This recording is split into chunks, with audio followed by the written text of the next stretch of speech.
Hola muchachos, ¿qué tal? Buenos días. Aquí tienen el horario para hoy, viernes, el 22 de abril. You did have homework due for today. It was exercise 18 on page 197 for a breakdown of how to go about this homework and how to begin your responses. Please take a look at the daily agenda video from the previous class.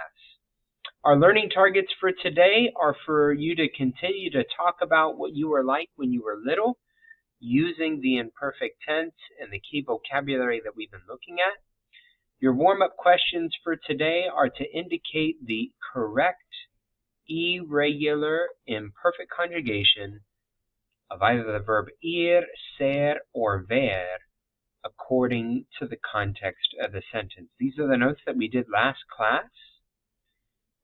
The irregular conjugations of ir, ser, and ver. So using those notes from last class, knock out your warm-up. For example, mi abuelo y yo íbamos al parque para jugar con los patos. Mis padres veían películas en casa los sábados. Mis amigos blank a comer used to eat, or used to go to eat Top Dog during lunch. Mi padre, blank muy trabajador, estricto y diligente. My father used to be hardworking, strict, and diligent. Did you used to watch? Ooh. I have to change this. This is a context clue for the simple past. We'll change that. Did you used to watch the Warriors when you were little? I'll switch that up to say de niño. Mis primos y yo blank a la piscina durante los veranos. We're going to review again exercise 18 together in class. The guided practice, this is actually from the previous agenda that we weren't able to get to. Exercises 16 and 17 on pages 196 and 197. So for more information on how to go about these exercises, you can take a look at the agenda from the previous class that'll walk you through exercise 16 and also through exercise 17. The new notes for today are on page 199, indirect object pronouns. Those are the new notes that we're going to take, and then we're going to do a pair practice exercises 22 and 25, and you do not have any homework for next class. Indirect object pronouns tell to whom or for whom an action is done. To whom or for whom an action is done. To give to who. To ask who. To bring to whom. That to whom or for whom is what we would refer to as the indirect object. And we replace the indirect object with what are called indirect object pronouns. For example, nuestros profesores no nos permitían beber refrescos en clase. Our professors, our teachers, did not allow who? Did not allow us. Nos is your indirect object pronoun, indicating to whom or for whom an action is performed. Our professors did not allow us to drink drinks in class. Sus abuelos siempre les daban regalos a los niños. Their grandparents always used to give who? Always used to give them. Them or they being the kids, los niños. So your indirect object pronouns in Spanish are me, for me, to me, te, for you or to you, le, for him, for her, or for you, polite form, nos, to or for us, and then les, to or for them, or in the ustedes form, you plural.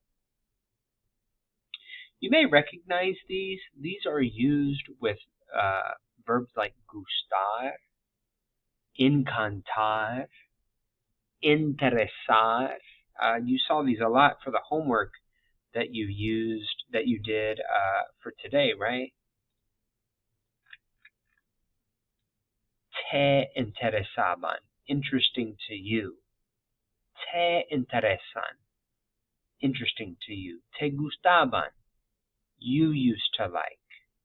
I think mainly just in those first couple questions. So we see these a lot with the verb gustar, encantar, interesar. Those verbs don't conjugate according to the speaker. They conjugate according to what is interesting, like classes, or what is being liked, like science, not according to the person themselves. And that's why we use these indirect object pronouns with them to indicate the person, the subject. Because le and les have more than one meaning, you can make the meaning clear by adding a in the person's name. Worthwhile jotting down. We saw that for here. Les could mean for them or for you, plural. So it's a best practice. Usually at the end we put a plus the name of the person or a noun or a pronoun. In this case, the noun, los niños. Lolita siempre les decía la verdad a sus padres. Lolita always used to tell who the truth? Used to always tell them the truth. They being sus padres. So just for emphasis, we're putting a and then adding the noun sus padres. Lolita siempre les decía la verdad a ellos. So the pronoun ellos taking the place of sus padres. And like direct object pronouns and reflexive pronouns, indirect object pronouns are usually placed right before the verb or attached to the infinitive. So you got options. You can put it right before the verb, which is generally where they're usually placed, as you can see in all these examples, right before the verb that's conjugated, or they can be attached whenever there's an infinitive. So, siempre le quería comprar dulces a su hija. He always used to like to buy sweets or treats for his daughter, a su hija. Or siempre quería comprarle dulces a su hija. In front of the verb or attached to the infinitive. You add options there. We'll watch the video as well on indirect object pronouns and do a little practice.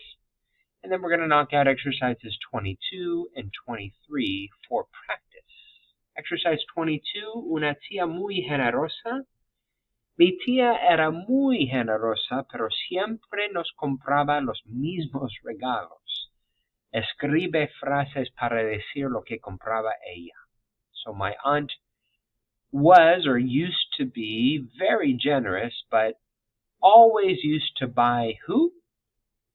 Always used to buy us.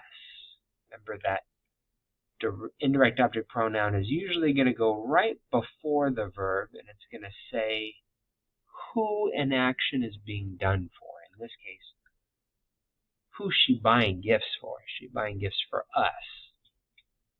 So you're going to write the correct indirect object pronoun according to the person that's highlighted here. And then the items are pictured.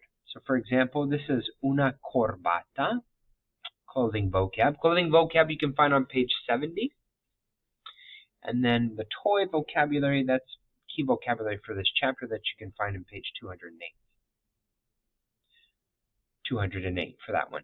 Por lo general, ella, cierto, mi tía, le compraba, and we're using le because we're talking about my father, for him.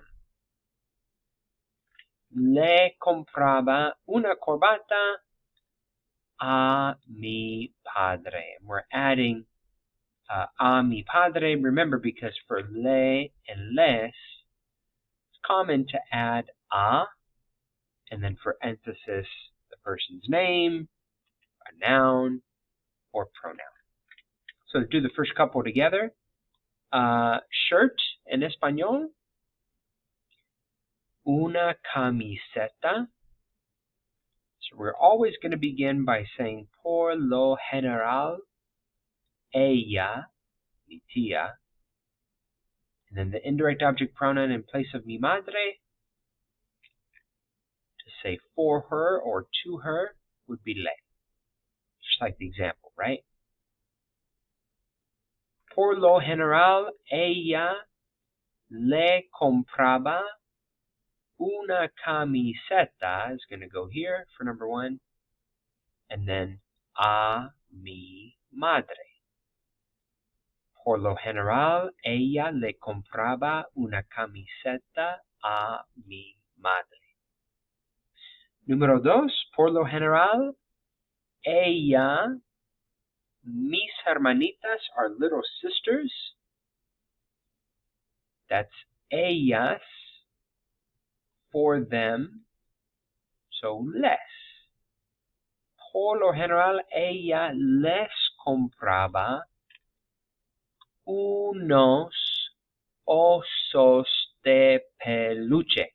Oso de peluche is teddy bears. Looks like you got a few there. Unos osos de peluche a mis hermanitas. Por lo general, ella les compraba unos osos de peluche a mis hermanitas. You got a lot going on. The beginning is done for you. The two real things you got to do, pick the indirect object pronoun that goes right before compraba, replace this object with the object that's being pictured there. That's what you're doing for exercise 22. 25 is a conversation activity that you're doing with your partner. ¿Quiénes te compraban regalos? Who did these activities with you or for you when you were little? Habla con otro estudiante sobre quiénes hacían estas cosas para ti cuando eras niño. Talk with another student about who used to do these things for you or with you when you were a child.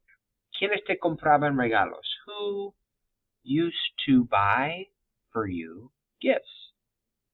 Mis padres. So you're going to respond with the person, right? Mis padres, mi hermano, mi hermana, mi tío, mi tía, mis abuelos, whomever, right? For example, mis padres me compraban. Te compraban in the question. And then te is going to change to me, right? Because you're saying for me. Me compraban regalos de vez en cuando. Number one, for example, begins with quiénes, to ask who. Te, because you're asking your partner in the to form, right? And then you're going to conjugate this verb, whatever the verb is, in the ustedes form in the imperfect. So take a look at page 194. Take a look at those endings in the imperfect, in the ellos, ellas, ustedes form. And then you can see it's aban for AR verbs and ian for ER and IR verbs. So whatever verb you're using for part A, it's going to conjugate in the ellos, ellas, ustedes form. So for number one, the verb leer, ¿quiénes te leían cuentos? Asking who used to read to who? Who used to read to you stories when you were little? Mi madre, for example. Mi madre me leía cuentos. Conjugate leer according to your mom, right? The person who's doing the reading. Or maybe both your parents did. Mis padres, just like the example. Me leían cuentos. And then if you want to include an adverb of frequency that you have in your notes from the very beginning of the chapter, generalmente, todos los días, muchas veces. Now we're rolling, right? We got a full complete sentence, a verb in the imperfect, an indirect object pronoun, and an adverb of frequency. And now we're really starting to cook with gas, as we say in English. Let's do one more together, y'all. Preparar galletas is to prepare cookies. ¿Quiénes te preparaban galletas? Who used to make cookies for you when you were little? Now, maybe you did it with a family member all together, and you can say that if you want. Conjugate preparar, include that family member. You're probably going to do it in the nosotros form if you do that, but that kind of gets away with the whole intent of this exercise, which is to practice your use of indirect object pronouns. So who used to make them for you? Grandmother used to make them for you? Mi abuela. Mi abuela me preparaba. Me preparaba galletas de vez en cuando, once in a while, or however often. And those adverbs of frequency that I'm referring to, you can find on page 194 of your notes. You have a T chart in your notes, or you should, where you have these adverbs of frequency associated with the imperfect, and then the context clues for the preterite as well, and those can be found on page 111. But anyhow, that's your last activity for today, exercise 25, and that is today's class, y'all.